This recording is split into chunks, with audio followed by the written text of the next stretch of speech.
प्यारे बच्चों, आज की इस वीडियो के अंदर हम सभी सीखने वाले हैं प्रश्नावली 3.2 का क्वेश्चन नंबर 2। ओके, देखो सवाल में क्या लिखा है।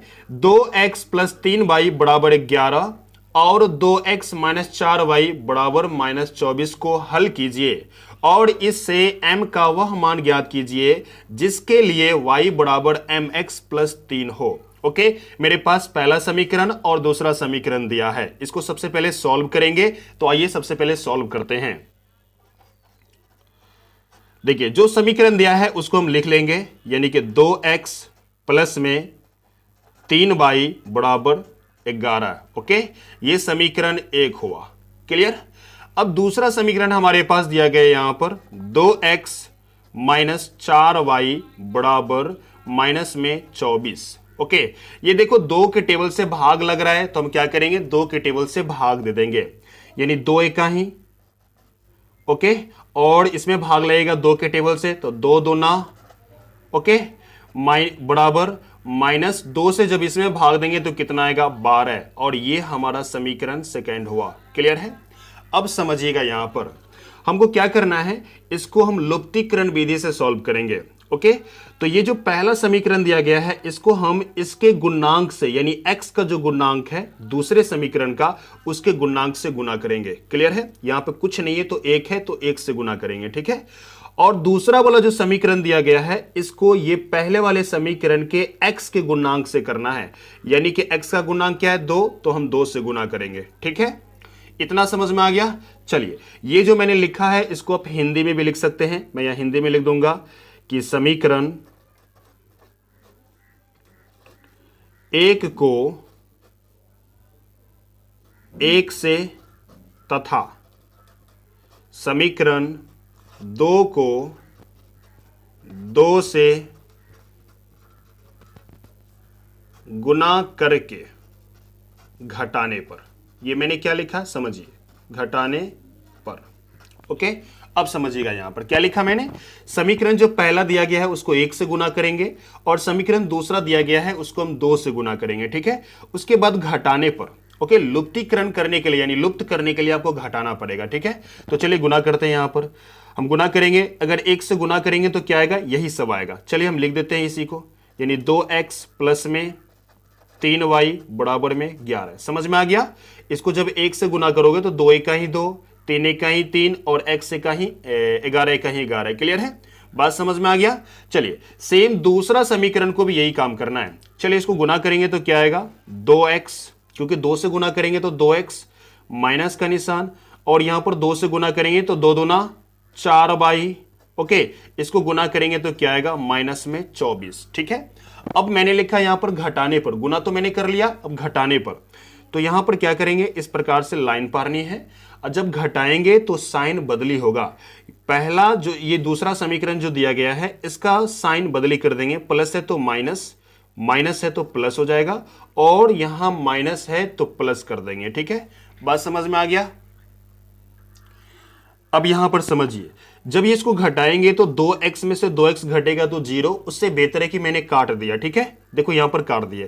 अब देखो ये प्लस में है, ये प्लस में है, ये माइनस क्या है, ये जो माइनस दिया गया है अब ये कोई काम का नहीं है, इसकी जगह पर नया साइन प्लस आ गया। ठीक है, मतलब 4 प्लस में है और 3 प्लस में है, इसका मतलब दोनों जुटेगा, यानी 7y। क्लियर है।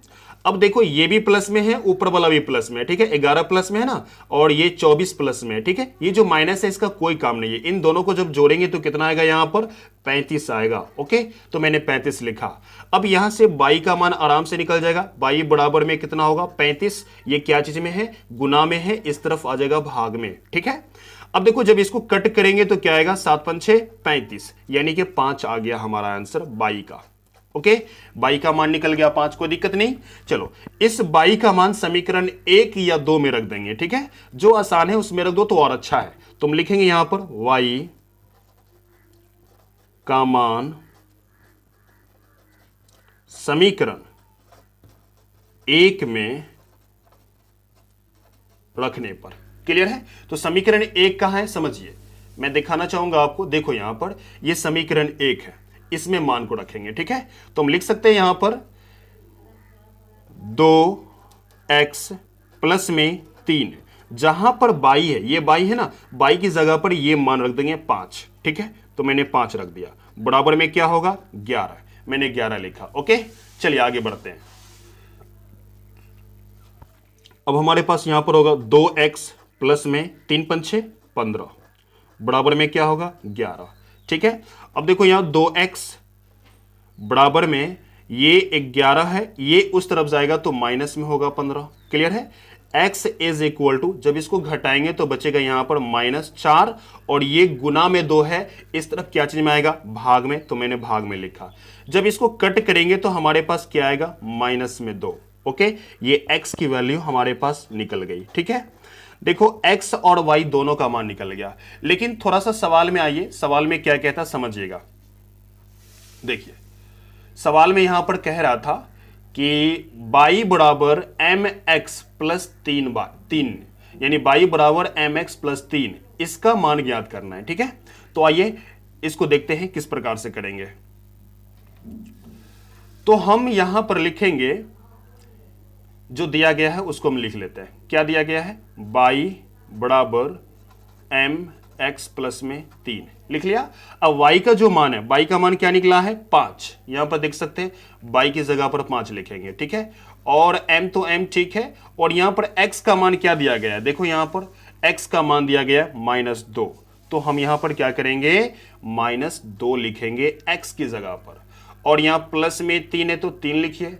अब समझिएगा यहां पर 5 तो ठीक है, ये प्लस में है, इस तरफ आ जाएगा माइनस में, जब इसको गुना करेंगे तो माइनस में 2m, कोई दिक्कत नहीं। अब इसको घटाएंगे तो हमारे पास बचेंगे यहां पर 2, ये गुना में -2 है, ए में चिपका हुआ है मतलब गुना में है, इस तरफ भाग में आ जाएगा -2, ठीक है। बराबर इधर मेरे पास क्या बचा m। अब समझिए थोड़ा यहां पर कि m बराबर, जब इसको कट करेंगे तो 1 आएगा, यानी माइनस में 1 आएगा, ठीक है। यानी मेरे पास m की वैल्यू क्या निकल के आ गई -1, यही आपका राइट आंसर होगा। ओके, मुझे सवाल में कह रहा था कि m का मान ज्ञात कीजिए, ठीक है। तो देखो यहां पर इससे m का वह मान ज्ञात कीजिए जिसके लिए y बराबर mx प्लस 3 हो, तो m का वह मान क्या हो गया मेरे पास -1। ओके, अगर वीडियो आपको अच्छा लगा हो तो इस वीडियो को लाइक कर दीजिए, चैनल पर पहली बार है तो चैनल को सब्सक्राइब कर दीजिए, साथ में बेल आइकन भी हिट कीजिए ताकि आपको अगली वीडियो का नोटिफिकेशन समय पर मिल सके। धन्यवाद।